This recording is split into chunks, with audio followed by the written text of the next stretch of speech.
이슈 보겠습니다. 오늘 살펴볼 내용입니다. 예고해드린 것처럼 수급 보겠습니다. 외국인의 셀코리아 언제까지 지속될까요? 왜 파는 걸까요? 내용 들여다봅니다. 지금까지 오늘 포함해서요 벌써 20거래일 연속입니다. 순매도 규모 이 기간 동안에 외국인이 한국 거래소에서 판 금액이 5조 원을 돌파했습니다. 사실 증권가에서는 MSCI 리밸런싱 이슈가 좀 마무리되면은 그동안 등을 돌렸던 외국인이 복귀하지 않을까라는 전망들이 주를 이루었는데요. 그 부분이 무색하게 외국인의 매도 공세는 그 이후에 오히려 거세지는 모습을 나타내고 있습니다. 이와 관련해서는 상당히 여러 가지 분석들이 나오고 있습니다. 지금 미중 간의 무역 협상 이 부분이 차질을 빚고 있는 부분 아무래도 좀 가장 크게 보고 있고요. 아람코라든지 여러 가지 변수들에 대해서 물론 그 미치는 영향력에 대한 크기는 의견이 분분하지만 대체적으로 변수임에는 동의를 하는 모습이죠. 그러면 외국인이 이 기간 동안에 어떤 종목을 팔았을지도 많이 궁금하실 텐데요. 대체적으로는 IT 섹터의 순매도가 집중돼 있는 것으로 파악됩니다.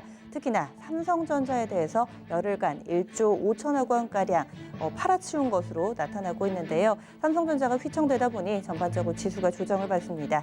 그러면 이 부분들 외국인 컴백의 필요 충분 조건 알아보도록 하겠습니다.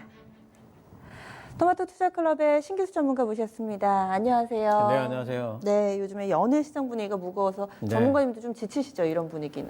예, 뭐 긍정적으로 또 이제 생각을 할 수 있는 부분은 이제 이렇게 많이 빠지면 골이 깊이면 또 산이 또 높아지니까 예, 내년을 바라보면서 여유 있게 보고 있습니다. 네, 이렇게 산이나 높은 데 올라가서 아래나 가깝게 보면 더 떨리는데 시야를 멀리 두라고 하잖아요. 번지점프나 이런 거 할 때도 그런 자세가 좀 필요하지 않을까 싶기도 하고요. 저희 오늘 주제 좀 들어가 볼게요. 지금까지 외국인의 수급 동향이 좀 어떤 건가요? 얼마나 팔았는지 5조라고 하면 확 와닿지는 않는 것 같아요. 예, 일단 올해 전체 한번 외국인들 순매수를 좀 보면은 그림이 좀 나갈 텐데 지금 마이너스로 돌아섰어요. 순매수가. 그래서 어제까지 3천억대였으니까 아마 오늘 지금 1,000억 좀 넘어가고 있기 때문에 아마 5천억대까지 지금 마이너스가 될 겁니다. 그래서 5월 달에 상당히 좀 많이 들어왔었고 7조대까지 들어왔었고 또 뭐 7월 말 8월 초에도 다시 한번 올라왔었는데 근데 7, 8월 달에는 보면은 지수가 빠질 때였죠. 그러니까 이때는 외국인들이 적극적으로 샀다기보다는 기관이 파는 매물을 아마 이제 받아들인 정도가 될 겁니다. 그랬다가 8월 이후로는 지속적으로 지금 매도가 계속 나오면서 1년 전체로 보게 되면 이제 마이너스권으로 진입을 해서 지금 일단은 굉장히 좀 이제 외국인 수급상에서 어찌 보면 나올 만큼 나왔다라고도 할 수 있지만 상당히 좀 안 좋아지고 있다 이제 이렇게도 볼 수가 있는 거고 요 근래에 보게 되면 11월 7일부터 시작해가지고 근래에 이제 두 번째 그림 좀 보여주시면요. 그 맨 위에가 이제 외국인들 수급이고요. 중간이 기관이고 아래가 이제 개인인데 파란색이 굉장히 많죠 근래에. 다 파란색입니다. 이게 팔았다는 얘기인 거죠? 예, 매도한 거예요. 그래서 11월 7일부터 매도를 시작을 해서 오늘도 매도니까 지금 20일째 매도가 나오고 있는 거죠. 그래서 이 부분이 상당히 좀 지금 심각하게 좀 받아들여지고 있는 부분이고요. 매도 이제 그 물량을 보게 되면은 올해 연간 이제 매도를 쭉 보면 이제 그 세 번째 그림을 좀 보시면은 이제 노란색이 기관이고 그리고 파란색이 이제 외국인들이 되겠습니다. 보면은 파란색이 매수 위쪽으로 뻗어 있는 것은 6월이 끝이죠. 그리고 이제 그 밑에 보면 이제 7월이 끝이고 이제 8월부터는 계속해가지고 매도가 나오고 있는데 11월 달만 지금 3조 1,700억이 매도가 나왔습니다. 그러니까 굉장히 많이 매도가 지금 되고 있는 상태라서 걱정들이 좀 많죠. 지금 외국인이 산 걸로 치면 1월, 4월, 7월 이렇게만 사고 나머지 계속 팔았는데 특히나 11월에 매도 규모가 가장 컸다고 볼 수 있고 그리고 저희 첫 번째 차트 좀 다시 볼게요. 저는 그 차트에서 좀 눈에 띄었던 게 8월에 올해 저점 기록하고 나서 어느 정도 반등을 좀 이뤄냈었잖아요. 이 기간 동안에 외국인이 산 게 없다는 얘기잖아요. 기관이 이끈 장세. 그러니까요. 그때 기관 매수가 들어왔고 외국인들은 다 매도를 했습니다. 그리고 나서 현재까지도 계속해서 매도가 지속되고 있는 건데 그러면 이 기간 동안에 골고루 판 건가요? 아니면 어떤 쪽으로 매도가 좀 집중됐나요? 이제 그 뭐 기간별로는 이제 조금 이제 그 매수 매도의 어떤 종목들이 좀 바뀌긴 해요. 바뀌긴 하는데 네. 전반적으로 이제 외국인들이 많이 핸들링하는 쪽에는 대형주들이 많죠. 네, 그 대형주들 위주로 봐야 되겠고 네. 요 근래가 이제 중요하기 때문에 11월 7일부터 어제까지의 이제 순매도 종목들을 좀 보면은요. 그러면은 삼성전자가 일단 1순위죠. 그렇네요. 삼성전자, SK하이닉스를 제일 많이 팔았고 1조 7천억 원 정도. 예, 이게 삼성전자. 어제까지입니다. 네. 예, 그리고 SK하이닉스, 셀트리온 이렇게 세 종목을 보게 되면은 IT, BT의 대장주들이죠. 그렇네요. 예, 그러니까 이 종목들을 지금 팔고 있다는 소리는 시장을 판다고도 볼 수가 있기 때문에 어쨌든 뭐 좋지 않다. 그리고 그 밑에 보면은 코덱스 200이라든가 뭐 MSCI 코리아라든가 뭐 타이거 200 이게 전부 다 지수 관련 ETF들이죠. 그렇죠. 그러니까 지수를 지금 우리가 시장을 지금 팔고 있다.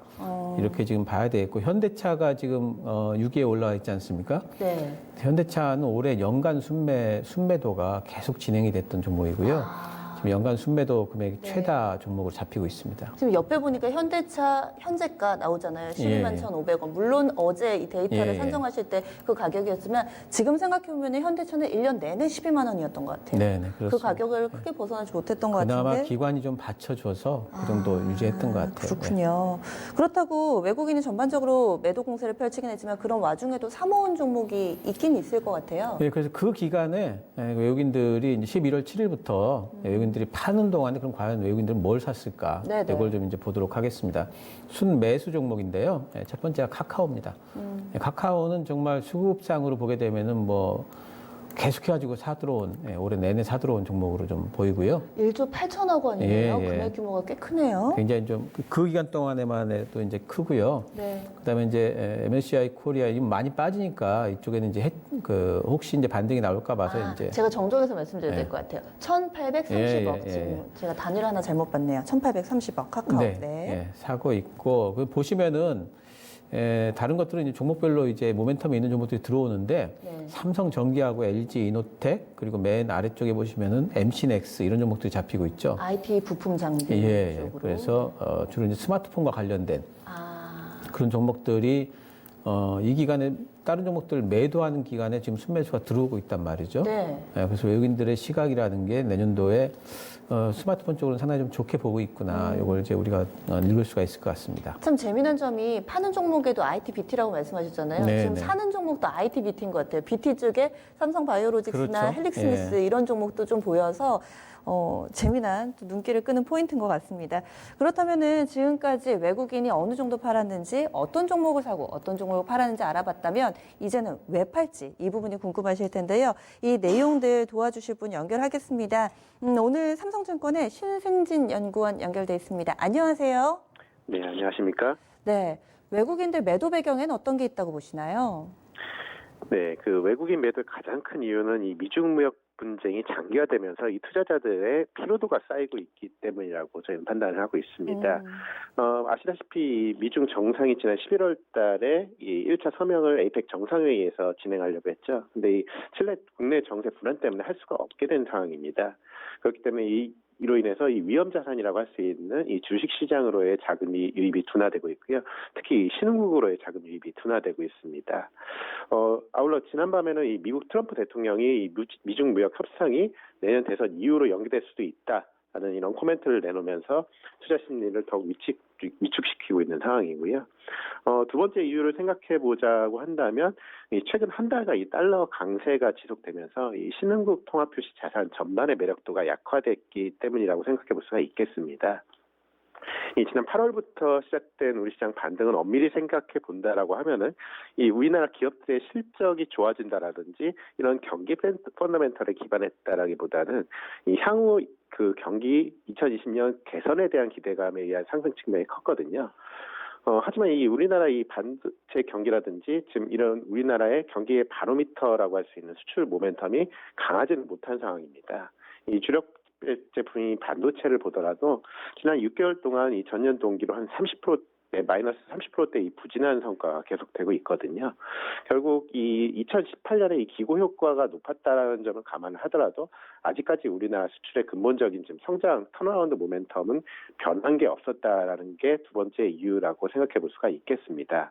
결국 이 미중 무역 장기화에 따른 피로도 증가 그리고 이 수출 모멘텀이 개선되지 못한 상황에서 이 신흥국 경기 모멘텀이 둔화되고 달러 강세가 계속되고 있었던 게 이 외국인 매도의 이유로 생각해 볼 수가 있겠습니다. 말씀해 주신 대로라면 사실 간밤에도 트럼프 미국 대통령이 내년 이 대선 이후로 미중 간의 1단계 합의 좀 넘기겠다 이런 얘기까지 나오는 판국에 그러면 이 매도 이유가 없어질 가능성이 점차 좀 요원해지고 있는 모습이고 그럼 그때까지 외국인이 계속 판다고 봐야 되는 걸까요? 이 매도가 언제까지 이어질까요? 네, 좀 답답하겠지만 지난달에도 제가 말씀드렸던 것 같은데요. 이 미중 무역 분쟁이 스몰 딜 형태로라도 이 1차적인 합의가 나와야 결국에는 이 외국인 매도가 일단락될 수 있을 것 같아요. 우리나라의 주력 수출 품목 보면 뭐 반도체라든지 자동차, 철강, 화학 경기 민감 업종 비중이 높기 때문에 미중 무역 협상이 강대강 국면 지속은 여전히 우리 시장으로 봤을 때는 부담이 될 수밖에 없고요. 그러면 이 외국인 매도가 언제까지 좀 지속될까를 생각해 본다라고 하면은 이 기회원이 전혀 없는 건 아닙니다. 기회원을 찾아본다라고 한다면은 이 우리나라 주력 수출 품목이 반도체 수출 회복을 생각해 볼 수가 있겠는데요. 이 6개월 동안 반도체 수출이 제가 계속 됐다고 앞서 말씀을 드렸는데 다행히 또 지난달부터 이 반도체 수출 역성장폭이 한 20%대로 좀 축소가 되고 있는 상황이고요. 반도체 수출이 작년 12월부터 역성장 국면에 진입을 했다는 점을 감안할 때 내년부터는 이 우리나라 주력 수출 품목이 이 반도체 성장 모멘텀을 생각해 볼 수가 있는 상황입니다. 하지만 이 분명한 건 현재 이 강대강으로 치닫고 있는 미중 무역 분쟁이 이 스몰 딜 형태로라도 1차 합의가 이루어져야 이 우리나라와 같은 신흥국으로의 자금 유입이 될 수가 있겠다라는 판단입니다. 연장선에서 질문을 좀 드려야 될 것 같아요. 그러면 시기적으로 봤을 때는 언제쯤이나 좀 매수 전환이 가능한 그런 시기가 될까요? 이 전통적으로 우리 시장 성과를 지난 한 10년간 성과를 보면은 11월, 12월 달 이렇게 시장이 강하지 않은 모습이었습니다. 전통적으로 이 산타랠리가 우리나라는 약하고 이런 효과가 굉장히 강한 모습이었거든요. 지난 10년간 이렇게 성과를 보면은 코스피 시장은 그 월 수익률이 1월 달에는 한 1.2%, 코스닥은 특히 한 3.7% 굉장히 좀 강한 모습이었는데요. 이 12월 달은 이 기관과 외국인 모두 적극적인 이렇게 매매를 하기보다는 하나의 이 투자 성과, 좀 부클로징이라고 하죠. 부클로징을 하는 경우가 많기 때문에 외국인 매도는 당분간 좀 지속될 가능성이 높지만 최악의 시기는 지나고 있다는 것이 저희의 판단이고요. 미국 연준만 하더라도 지금 월 600억 달러 지금 단기 국채 매입을 내년 2분기까지 지속하면서 시장에 유동성을 공급하고 있는 상황입니다. 그렇기 때문에 이러한 매크로 환경이 개선된다라고 하면은 이 글로벌 자금은 또 언제든 신흥국으로 들어올 확률이 높은 상황이에요. 그래서 저희 삼성증권을 비롯해서 뭐 최근에 보면 이제 해외 글로벌 IB들이 이 우리 시장에 대한 비중 확대 의견을 밝히는 건 결국 이 우리 시장의 구조적 성장을 이야기하는 게 아니라 올해 기저효과에 따른 내년도 이익 턴어라운드 때문이죠. 그렇기 때문에 이 미중 무역 협상에 대한 뉴스 플로우와 환율 그리고 수출 데이터를 잘 지켜보시면서 투자 타이밍을 노려보시는 게 현재 시점에서 필요한 대응 전략이라고 말씀드릴 수 있겠습니다. 네, 오늘 꼼꼼한 분석 말씀 고맙습니다. 네, 감사합니다. 네, 삼성증권의 신승진 연구원 이야기 들어봤습니다. 물론 지금 상태로 어렵기는 하지만은 또 신기수 전문가 말씀해 주신 것처럼 이 골이 깊은 만큼 산이 높다고 하죠. 올해 안 좋았으니까 내년도 좋아질 것이다. 이런 관점으로도 좀 이야기를 하고 있습니다. 그러면은 지금 토마토 투자클럽 신기수 전문가 이야기를 좀 더 연장에 가보죠. 지금 외국인이 계속해서 팔고 있는데 그럼 수급 주체별로 봤을 때 이 빈자리를 메워줄 만한 또 다른 주체는 없을까요? 결국에는 이제 외국인들이 이제 파는 거를 막아주려면 이제 뭐 기관이나 개인인데 사실 개인은 그렇게 방어력이 없죠. 이제 기관 쪽을 봐야 되는데 근데 이제 그것을 막기에는 네. 지금 이제 기관이 굉장히 공격적으로 그것을 막기에는 네. 아직까지도 추가 지금 MSCI 리밸링 이슈가 남아 있단 말이죠. 아람코가 만약에 상장을 하잖아요. 네네. 그럼 패시브 자금 쪽에서 일단 9천억까지도 우리나라에서 빠져나갈 수 있는 여지가 있기 때문에. 네. 그거를 미리 알고 있으면서도 공격적으로 지금 여기서 방어를 할 이유는 없거든요. 이제 그런 부분에서 굉장히 좀 방어력이 약하다. 또 한 가지는 연기금 같은 경우에는 올해 매수 전체 목표가 주식 쪽에서 120조 정도 됩니다. 네. 근데 지금 10억 정도밖에 안 남았어요. 아, 그렇구나. 네. 네. 오늘 올해 굉장히 많이 샀기 때문에 그렇죠. 남은 돈이 별로 없다는 부분. 앞서서 8월에 저점 찍고 반등 장세를 예. 이끌어줬던 게 기관이라고 하셨고 그렇죠. 사실 그 중심에 연기금이 있잖아요. 그렇죠. 예. 연기금은 힘을 다했다 이렇게도 예. 볼 수 있을 것 같은데요. 가진 돈이 별로 없다는 게 이제 약점이 되겠고 네. 또 개인 같은 경우에는 사실 방어력도 약하거니와 지금 올해 같은 이번 12월 달인데 대주주 양도세 그 회피 맞아요. 물량들이 네네. 오히려 매도세가 있잖아요. 그렇죠. 그래서 지금 전반적으로 그런 환경들을 봤을 적에 지금 외국인들의 빈자리를 채우기는 좀 쉽지 않다 이렇게 보이네요. 네. 네, 이래저래 뭔가 우리 증시 손발이 묶여 있는 느낌이 좀 드는데 그러면은 투자 전략 세우겠습니다. 짧게 보면 어려울 수도 있지만은 또 이런 장세에서 빛나는 종목도 있을 테고요. 또 중장기적으로도 어떤 전략이 좋을까요? 일단 뭐 이제 기본적으로는 이제 시장 보면서 이제 대응을 좀 하셔야 되겠고 네. 제가 이제 계속 말씀드렸지만은 트럼프가 정해준 날짜 있죠. 15일까지는 기본적으로 좀 관망을 좀 하시는 게 좋고 네. 그리고 코스피 기준으로 2050까지는 좀 열어놓자 이렇게 제가 말씀을 드리고 있기 때문에 기본적으로는 그런 전략인데 하지만 이제 요즘 같은 시장에서 이제 강한 종목을 찾기는 괜찮아요. 왜냐하면 지금 같은 장세에서 외국인들이 들어온다면은 그런 종목들은 뭔가 괜찮은 모멘텀이 부각이 되고 있는 거라고 봐야 되니까. 그래서 지금 제 이제 화면을 좀 잡아주시면은 네.